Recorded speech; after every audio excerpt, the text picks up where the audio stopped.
Beyoncé didn't break the car windows alone. Oshun was with her, barefoot, golden, and laughing. When Beyoncé sat on a celestial throne in Black is King, covered in white cowrie-shells and river lights, the diaspora shared, "We are reclaiming Africa." But the old mothers did not share. They murmured. Because you cannot reclaim what was never taken from you, only what you abandoned. You cannot drape yourself in Yemaya's water without drowning in her debts. You cannot speak for Oya without surviving a storm. You cannot wear Oshun's yellow and still serve capitalism. That's not empowerment, that's disrespect in gold foil. When Rihanna bared her pregnant belly in crimson silk, she wasn't making a fashion statement. She was channeling Oya, goddess of storms, of fire, of death and rebirth. These women are not just artists, they are living altars. What the West calls representation, the ancestors call possession. Mami Wata does not care if you believe in her, she only cares if you look too long. And Rihanna, she didn't just look, she mirrored her. The wet lips, the serpentine movements, the way she split desire from respect and wore both like perfume, that wasn't artistry, it was spell work. A conjuring so sleek the audience thought it was fashion. But here's the cause. Mami Wata always wants something back. When Rihanna quoted herself in latex and chained men to her heels in S&M, the world clapped. Power, sexual liberation, iconic. But Mami Wata did not care for applause, she wanted offering, and when there was none, she took anyway. Some say Rihanna hasn't been the same since. First came isolation, then the quiet, then the baby in red wrapped, not like a mother's joy but a goddess's contract. Blood red lace, swollen belly, and eyes that looked past the cameras. Mami Wata had marked her, not as a punishment, as a claim. They told us it was just a performance, just a dress, just a song, just another Super Bowl, just another photo shoot. But if you look closely, no. If you dare to look spiritually, what you're witnessing is not just pop culture. It's not just creativity. It is ritual. It is witchcraft. Black, ancient, deliberate. The diaspora didn't forget the goddesses. They just gave them new packaging. Let's call it what it is. Diaspora witchcraft. Palatable, profitable, wrapped in luxury and language the West can't decode. You think Beyoncé wears cowrie-shells for decoration. Cowries were currency, yes, but also portals, symbols of fertility, wealth, protection. She knows. Her team knows. That choreography under a full moon, not random. That golden chalice overflowing with honey, not props. That baptism in Black is King, not art direction. It's a ceremony. And Rihanna, she's not just a beauty mogul, she is Mami Wata in designer skin. The snake has become silicone, the seduction is now style. Watch her Instagram. Watch her movements.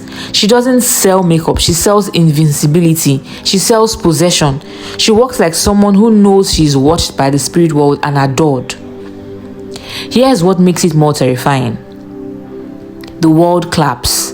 They chant along. They reenact it on TikTok. They recreate the altars on Pinterest. They mimic the rituals without knowing who they are summoning.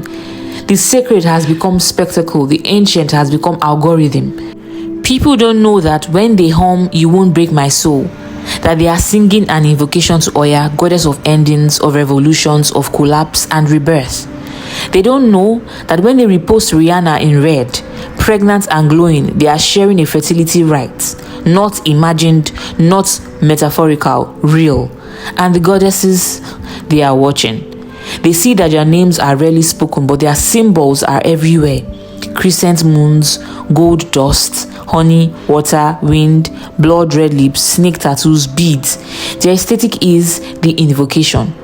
This isn't spirituality, this is marketing spirituality.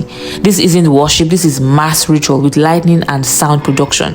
And we've consumed it like fans, blind to the fact that we're participants in an ancient system being reactivated through Wi-Fi, weave, and wireless speakers. It is not just coincidence, it is a mutual pact.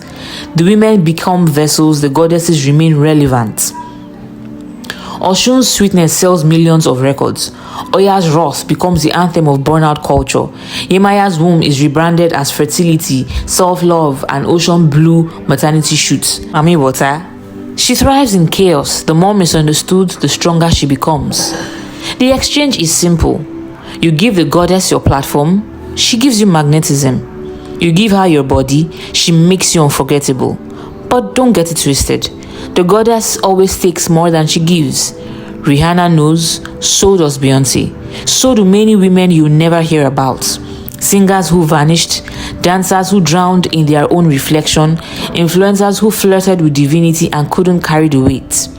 This is not inspiration, this is possession with consent. Everyone wants to be that girl now. But what they don't realize is this: Oshun is not a vibe, she is a deity. And when you invoke her, intentionally or not, you invite her world, not just the sweetness, but the sacrifice, not just the beauty, but the burden. Because in Yoruba spirituality, every offering has a price.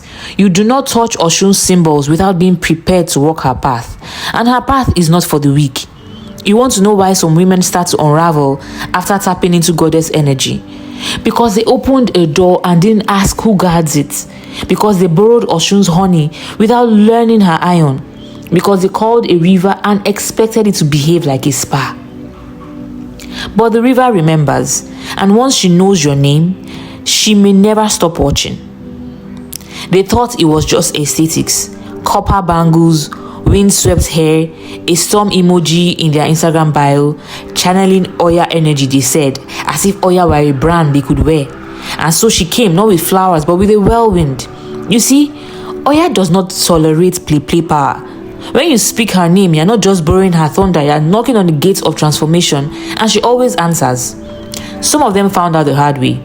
The entrepreneur who channeled Oya for a business launch, only to lose everything in a lawsuit months later.